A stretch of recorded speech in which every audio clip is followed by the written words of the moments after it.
नमस्कार, आप देख रहे हैं nature times wild India news. मैं हूं आपके साथ शालिनी। आओ बढ़ते हैं आज की बड़ी और खास खबरों की ओर। नमस्कार, जयपुर से आज की बड़ी खबर लेकर हाजिर हैं। 16 जुलाई 2025 यानी आज का दिन, जब राजस्थान की राजधानी जयपुर में विश्व ओजोन दिवस 2025 का राज्य स्तरीय समारोह बड़े ही धूमधाम से मनाया गया। इस बार की थीम थी विज्ञान से वैश्विक कार्रवाई तक, और इसी थीम को लेकर राजस्थान इंटरनेशनल सेंटर झलाना डूंगरी में सुबह 10:30 बजे से कार्यक्रम की शुरुआत हुई। ये आयोजन वन, पर्यावरण और जलवायु परिवर्तन विभाग और राजस्थान राज्य प्रदूषण नियंत्रण मंडल की ओर से किया गया। अब आपको बताते हैं इस समारोह की खास बातें। कार्यक्रम के मुख्य अतिथि तो थे राजस्थान के वन एवं पर्यावरण मंत्री संजय शर्मा, लेकिन विशेष कारणों से वो शामिल नहीं हो सके। उनकी जगह अतिरिक्त मुख्य सचिव आनंद कुमार ने समारोह का नेतृत्व किया। अपने संबोधन में उन्होंने साफ कहा कि पर्यावरण को नुकसान पहुंचाने वाले तत्वों पर नियंत्रण पाना ही आज की सबसे बड़ी जिम्मेदारी है। उन्होंने ये भी बताया कि ओजोन परत की रक्षा के लिए पूरी दुनिया में काम हो रहा है। नई तकनीकों को अपनाना, रेफ्रिजरेंट्स को सुधारना और CFCs का इस्तेमाल कम करना ही आने वाले समय की सबसे बड़ी चुनौती है। जो आज की थीम है विज्ञान से वैश्विक कार्रवाई तक, आप किस तरह से मानते हैं कि राजस्थान विज्ञान आधारित नीतियों को जनता की भागीदारी तक पहुंचाए? देखिए, जिस तरह से हमारे पर्यावरण को जो नुकसान हो रहा है उसको देखते हुए सभी सरकारें, इवन पूरे विश्व के अंदर जो भी हमारी ऐसी चीजें जो पर्यावरण को नुकसान पहुंचाती है उसको किस तरह से टैकल किया जाए, ये उसी का जो है एक क्रम है और सभी सरकारें इस पे काम कर रही हैं। और जैसा कि आपको भी बताया गया था कि जो ओजोन परत को जो नुकसान हुआ था, काफी हद तक जो है उसको दूर करने के अंदर जो है विश्व पूरा सफल भी हुआ है।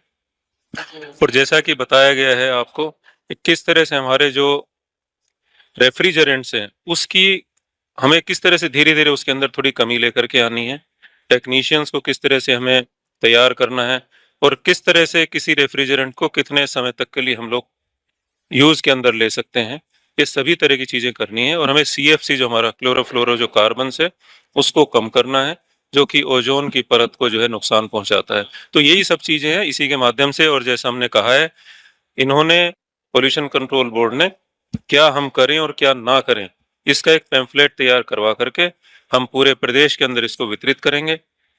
स्कूल्स के अंदर, कॉलेज के अंदर, सोशल मीडिया के माध्यम से, वेबसाइट के माध्यम से ये प्रचारित करेंगे कि हमें क्या करना चाहिए और किन चीजों से हमें बचना चाहिए ताकि पर्यावरण को हम सुरक्षित रख सकें। इस मौके पर राजस्थान वन विभाग के प्रधान मुख्य वन संरक्षक पवन कुमार उपाध्याय भी मौजूद रहे। उन्होंने कहा कि पर्यावरण संरक्षण सिर्फ नीतियों से नहीं बल्कि आमजन की भागीदारी से ही संभव हो सकता है। वहीं इस समारोह में environment and climate change department के सचिव N विजयन की उपस्थिति भी दर्ज की गई। राजस्थान राज्य प्रदूषण नियंत्रण मंडल के सदस्य सचिव शारदा प्रताप सिंह ने भी अहम बातें कही। उन्होंने कहा कि हमें अपनी रोजमर्रा की जिंदगी में इको फ्रेंडली उत्पादों का अधिक से अधिक उपयोग करना होगा।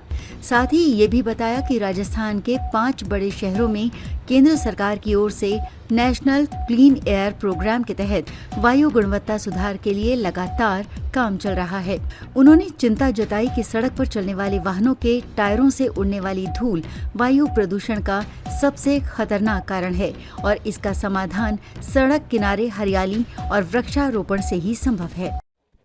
सर, राजस्थान में प्रदूषण का स्तर लगातार बढ़ रहा है। ऐसे में ओजोन परत संरक्षण और जलवायु परिवर्तन के खिलाफ सरकार की ठोस और जमीनी स्तर पर क्या कार्य योजनाएं चल रही है? बहुत ही प्रासंगिक प्रश्न है। प्रदूषण किसी भी मानवीय गतिविधि का एक नेचुरल दुष्परिणाम है, तो निश्चित तौर पर आपने जो प्रश्न उठाया है उस पे हम सबको विचार करना चाहिए। जो भी कार्य हम करें वो इस तरह का कार्य होना चाहिए कि हम उसे इको फ्रेंडली वे में कर सकें। जो भी चीजें हम इस्तेमाल करते हैं, जो भी दैनिक कार्यकलाप हैं, जिस तरह के वाहनों का हम इस्तेमाल करते हैं, उन सभी चीजों के लिए हमें इको फ्रेंडली अल्टरनेटिव्स उपयोग में लाने चाहिए।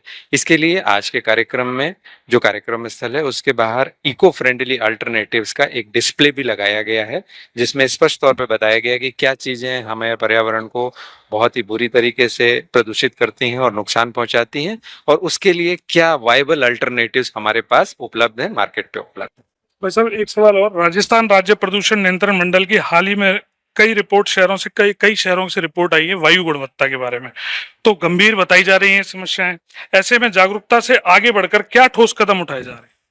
यह जो शहरों की वायु गुणवत्ता के संबंध में आपका प्रश्न है, इसके संबंध में जो 5 मुख्य शहर हैं अपने राजस्थान के, उन शहरों में नेशनल क्लीन एयर प्रोग्राम के तहत केंद्र सरकार द्वारा फंडिंग प्राप्त होती है और उसके तहत वायु गुणवत्ता सुधार के काम किए जाते हैं।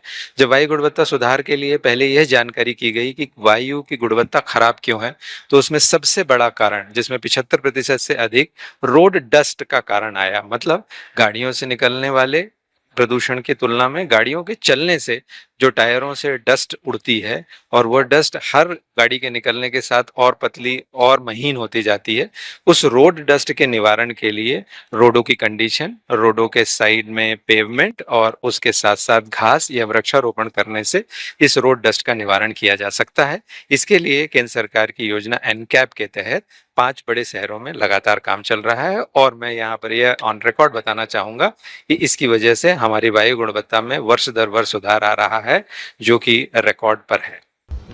कार्यक्रम के दौरान राजस्थान राज्य प्रदूषण नियंत्रण मंडल के चेयरपर्सन डॉक्टर रवि कुमार सुरपुरा ने कहा कि ये आयोजन केवल जयपुर तक सीमित नहीं है, बल्कि राजस्थान के हर जिले में विश्व ओजोन दिवस मनाया जा रहा है। उनका कहना था कि इस तरह के प्रयासों से जनता में जागरूकता फैलेगी और लोग ओजोन परत की सुरक्षा को लेकर गंभीर होंगे।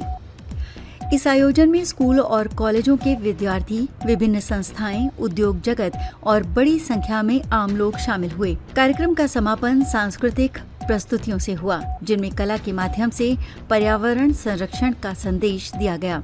और कुल मिलाकर आज जयपुर से यही संदेश निकला कि ओजोन परत की सुरक्षा ही जीवन की सुरक्षा है। विज्ञान की ताकत के साथ वैश्विक स्तर पर कार्रवाई और तेज करना होगा और हर व्यक्ति को अपनी जिम्मेदारी निभानी होगी, तभी धरती का भविष्य सुरक्षित रह सकेगा। ऐसे ही लेटेस्ट अपडेट पाने के लिए हमारे चैनल को लाइक, फॉलो, सब्सक्राइब करें और बेल आइकन दबाना ना भूलें। अगर आप हमें फेसबुक, ट्विटर या इंस्टा के माध्यम से देख रहे हैं तो हमें कमेंट करें। धन्यवाद।